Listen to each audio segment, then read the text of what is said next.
Hello YouTube, this is the Plastic Commando coming to you from deep behind enemy lines. This is a continuation video of the out-of-box miniatures, which as you've seen in previous videos of mine, of the steps that I have taken to pull the plastic minis out of box to get those prepped to where I can primer and paint and ultimately shade with Army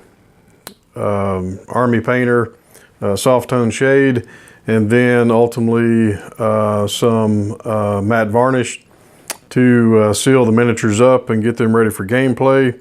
Of course, we went through all those steps in previous videos, but really the purpose of this video today is just showcase the miniatures themselves, the completion of the alternative miniatures for gameplay in Axis and Allies 1914. And I'd like to go ahead and take you through these and kind of show you how they've turned out, but also to give you an idea of just the steps that it takes to get some alternative miniatures on board for gameplay. And you know, the importance of this, anybody that's played this game, is the out-of-box pieces themselves. You really just don't get enough of the infantry units, in particular for Germany and France, and in my experience even in the United Kingdom. So it is helpful to either purchase additional out-of-box units, say from Historical Board Gaming, or perhaps on eBay. But I would say you get a better price on Historical Board Gaming, or purchase alternative infantry that are to scale that would fit in play for your game itself. So let's just kind of pan the camera and we'll take you through a few of these. Of course, for starters here we have the American infantry, and see if I can get a sort of a close-up on these. These turned out really nice. I love these poses. They're really it's really a good set from Hat, and they turned out really well. As you can see, we've got of course the Army green, olive drab, and the shade that was applied and sealed, and these guys they just look really good on the game board as well.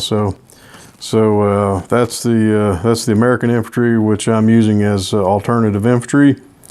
And then next we've got the French, and of course there's a bit of comic side to the French, not in the role of history, but in the out-of-box infantry, which I have utilized to make the videos, to paint, and then ultimately to get them on the game board.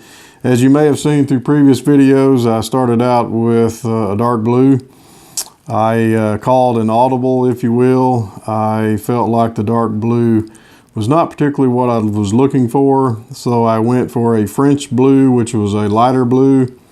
And once I painted those up and got ready to do some varnishing and sealing, I called another audible and decided I didn't like the light blue, which was more of a baby blue color. So I did not want to have those miniatures on the game board looking like a baby blue color. So we called another audible and went back to the original blue. So these guys, trust me, have multiple coats on them. So they're all ready to go, solidly painted and sealed. And just to give you kind of a view of a few of these here, these turned out really well. I do like the poses quite a bit. Get that to zoom in. Here we've got someone using a rifle in an attack stance. I've got a few, I guess, comic reliefs as well. I've got a couple soldiers on bicycles. Not quite certain they'll actually make it to the game board, but I guess if I'm feeling in a humorous mood, I might want to go ahead and use the guys on the bicycles. I just think they're rather cool myself, and went ahead and painted up a couple of those. We've got, of course, a guy in the center tossing a grenade. We've got a bugler there in the background, and we've got a few more guys here. And of course, we got a lot of these sets do come with commanders, and we've got a commander that it's been painted up, and so these are all of course ready to go for gameplay. And I like the soft tone application of the stain. That it kind of gives the miniatures themselves more of a shadowy look, depending on the colors, but also perhaps an aged, maybe an antique look to some extent. And I kind of feel I do like that, and I'm doing a lot of that shading also for my Axis and Allies Global 1940 miniatures. And as you know, there's just a voluminous amount of miniatures in that game, so it's a work in progress. But these are the Germans, and they've turned out really nice. Of course, I believe I've shown these earlier in a previous video, but this is the finished product. They look really good, and I like these poses. They did a good job on these. Maybe we can kind of zoom in just a bit. I really like the poses, the shades. We've got several commanders in this bunch. They just turned out really nice, and they go well with the out-of-box Germans. And again, much needed, because we need additional infantry units for this game, because the makers of the game, they just did not put in the quantity of miniatures, as well as a few other aspects of the game that they should have. But I digress. Here in the center, we've got the Austria-Hungary soldiers. And this is a gloss green that I used, that I tapped down with the matte varnish to get that gloss effect off. Of course, you can see the shading itself, and these turned out really nice. They show quite a bit of the shading, the shadow effect, and I really like how they turned out. And to scale, they are really nice figures. They match up well with the out-of-box miniatures themselves. And so this is the completed set of Austrians that I'll be using in gameplay. And then, of course, here in the back, we've got the Russians. And oops, sorry about that. There we go. These turned out super, and I tell you, probably my favorites amongst the American miniatures from Hat to use as out-of-box, or excuse me, as alternate infantry for this game are the Russians. I just love their poses. They're extremely detailed, and I tell you, with the light brown that I used, I think it's actually a leather brown from Army Painter, and then with the stain of the soft tone and then sealing, they just turned out really, really nice.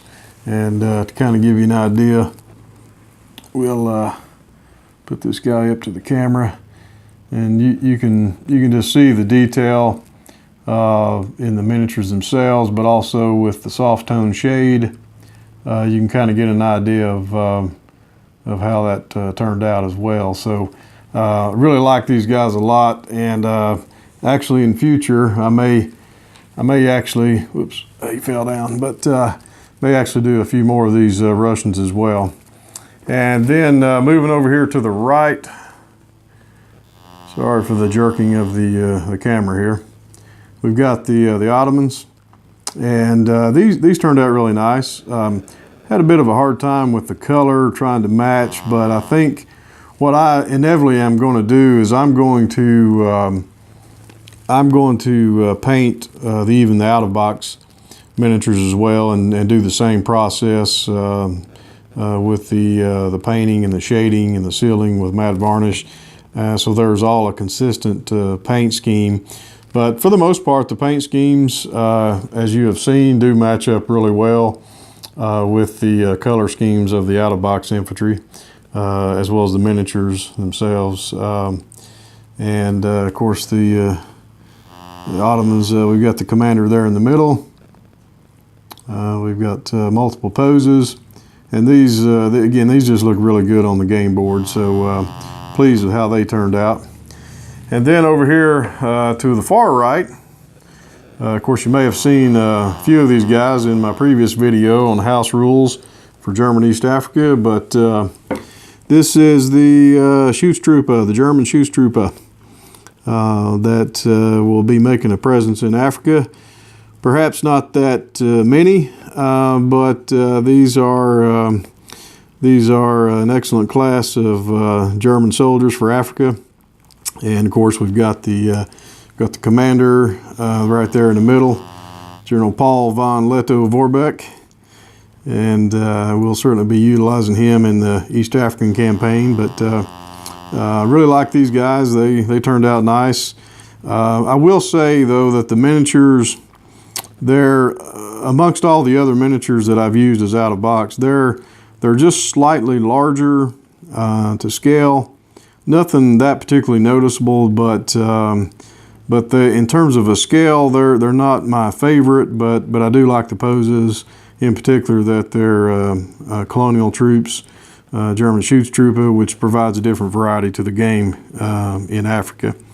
And then lastly, which I've not shown before, but I did use some British alternative infantry, and I have went through the same steps to paint those up. And so I'll be introducing some British infantry that are Indian infantry as part of the United Kingdom. And I tell you, these turned out really nice. I used a color scheme that is very similar to the out-of-box British color. And like I said earlier, I'll be some point I'll be going through the same steps to get these color schemes consistent with the out-of-box British. But this color does match really well, and I applied the soft tone stain, and you can just see the detail in these miniatures. They turned out really nice. Very happy with these miniatures. They're very detailed. They look great. And I tell you, Indian infantry were used significantly throughout World War I, not only in the Middle East from India proper. They were also utilized even over in East Africa. Matter of fact, based on some readings I've had, they had actually a very disastrous amphibious assault against the Germans. But nevertheless, they were used throughout the war, and even over in the Western Front. So the Indian infantry played a significant role in World War I, so I think it's very fitting that we introduce some alternative infantry for the British as Indian infantry. And like I said, these guys they just turned out really super. Pleased with how they came out in the end with all the work we put into them. You can see the detail, of course the shading looks really good, gives us a good aged look, again almost an antique look, and you can just see the detail of that shade. And I tell you, a lot of it depends on the color scheme that you use. If you have a lighter color, whether it be for the British, even for the Russian infantry up there in the top, you'll see a bit more of this shade and tone that'll come out, and it makes the miniatures just really pop. I mean, they look really good. So very pleased with how these turned out. So this is just a brief video. I just wanted to kind of go through, and I was actually asked about the miniatures, alternative miniatures that I'm using. Someone had asked about seeing the final product, and I've just not had an opportunity to get a video up until now, but I'm very happy with how they all turned out. Obviously, as you can tell, they look really good on the game board, and they'll be in future games of mine for Axis and Allies World War I 1914. If you have any comments, questions, I certainly would entertain those. If you haven't subscribed already, I would encourage you to subscribe. I have quite a few videos that'll be coming up on house rules in addition to the one we've done previously. So I would ask each of you to stay tuned, and certainly invite each of you to comment on any aspects of the miniatures, and certainly invite any feedback that you may have on the steps or any questions. We'll get those answered as soon as we can, and I hope you guys have a good evening. This is the Plastic Commando, over and out.